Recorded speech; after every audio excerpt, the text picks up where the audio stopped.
So if you watch my most recent video, you'll know that we moved home recently and that Ivy has been struggling with a transition. We've been finding that her excitement levels are pretty much sky high all of the time. And it's just meant that when we're out and about, she's struggling to focus, and so the quality of our training sessions have just gone completely downhill, and I was finding things really, really frustrating. And as soon as I noticed that, I decided I needed to stop and look at what we're doing and change things up a bit in order so that we can get success and get things back on track.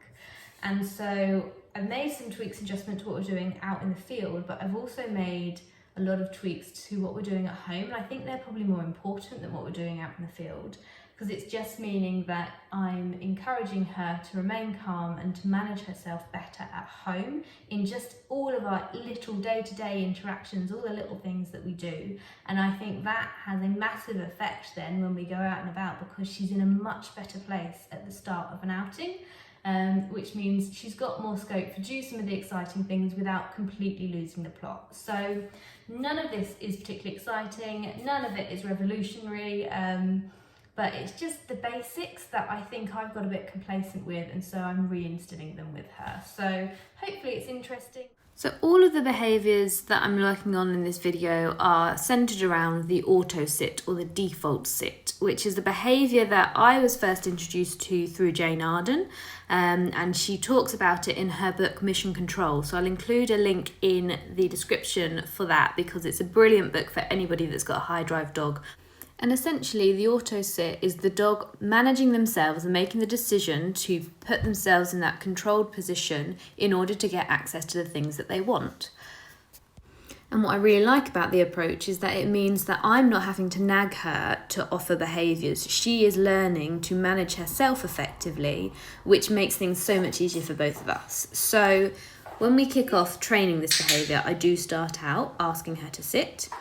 When she sits, I click, and then I reward her away from her so that she has to get out of that seated position so that I can then re-cue the behaviour again. So it acts as a bit of a reset. I do about 5 repetitions of this cueing the behaviour, and then you'll notice on the next repetition I don't say anything, I just wait silently, and she offers me the sit behaviour. So then I click that and reward, and now I continue on, but I'm not saying anything. She is making the decision to sit, and I'm now reinforcing that. And so that is the sort of game that I played with Ivy to help start to introduce her to the concept of the auto sit. And it's worth noting, if you've got a dog that doesn't enjoy sitting or they have difficulties with that, you could use a different control position. But Ivy is a very sitty dog, got to say that right. And so the auto sit works perfectly for her. And so now what I thought I'd do is I'd show you how I then introduce this into just our day-to-day life routine. So here, if I'm taking Ivy out for a walk, she has to offer me the auto sit in order to get the collar put on. And then she will get a bit of love for that and a reward, because she remained calm whilst putting her collar on. I get the lead out, and you can see she gets a little bit busier here. It's a bit more exciting, thinking that she might be able to go out for a walk. So I just stand and wait until she offers, without being cued, the auto sit. And when she does, I pop the lead on and then reward. So it's a really simple concept. I'm not saying anything in any of these interactions, but when she offers the sit, she gets rewarded and we get to do the thing that we want. So the same applies when we go out the door. I walk to the door and wait quietly. When she makes the decision to sit, I then open the door. And with this one, I initially built it up in stages. So I'd put my hand on the handle and then I'd reinforce her for staying in position. I'd then open the door slightly and reinforce her for staying in that position. So she's making the decision to manage herself. I'm not asking her to sit. I'm not asking her to wait. I'm not doing any cues. But I'm reinforcing her for making the good decisions of staying with me in the house. And I also, as you see, step out, come back in, and I keep reinforcing her inside, particularly with doorway manners. I think it's really important because I want the reinforcement to be inside. I don't want her to be really keen to be charging out the front door. And when I'm ready, I then give my break cue and she comes out and gets another auto sit by my side, and that gets reinforced. So it's helping to make all of the transitions nice and calm. Same applies when we go out to the car. Before she gets in the boot, she offers me a sit. Now my reward delivery wasn't great here, and it meant that she got up out of her sit. So I just wait, and you can almost see the cogs whirring as she's looking at me like, can I go in? Can I go in? Oh no, I've got to sit. and then she gets cued to go in the boot. Same applies when we get anywhere. Once she's in the boot, I wait for that sit. Fortunately, I can see her while she's in there before opening the boot, so I know she's in the control position. That gets rewarded, and then we'll pop the lead on, and then I cue her out of the boot. So it's just adding a level of calmness and control to all of our little interactions. And I know when I read Leanne Smith's book, Whose Walk Is It Anyway, she talks a lot about paying attention to all of the little steps that you do that build up to you actually taking your dog out for a walk and how important they are.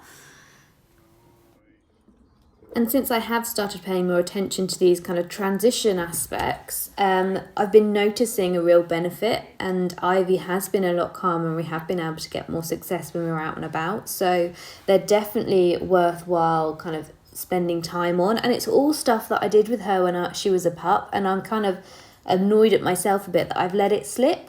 Because I think it was manageable. So if I get the lead out, she whizzed around a bit and got a bit excited, but it was manageable.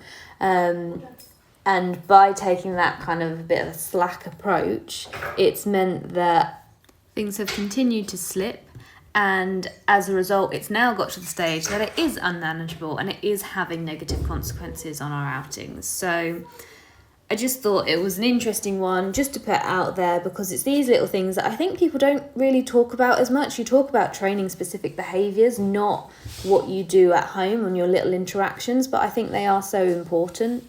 And so just finishing up here with their dinner, so Tia gets to show her little face. I feed them in all sorts of different ways, but today they were having a blanket snuffle feed for their dinner. So they both have to offer that auto sit, and they both have to remain in that position whilst dinner gets laid out for them. So there was a moment there that I thought Ivy was going to break, so I just lifted the food bowl up and waited to make sure that I was confident she was staying sat. And you can see Tia also stood up, so I wait again till she offers me the sit before I put her food out. And then I wait and I release them one at a time by their name. So it's just a nice, calm, controlled meal time.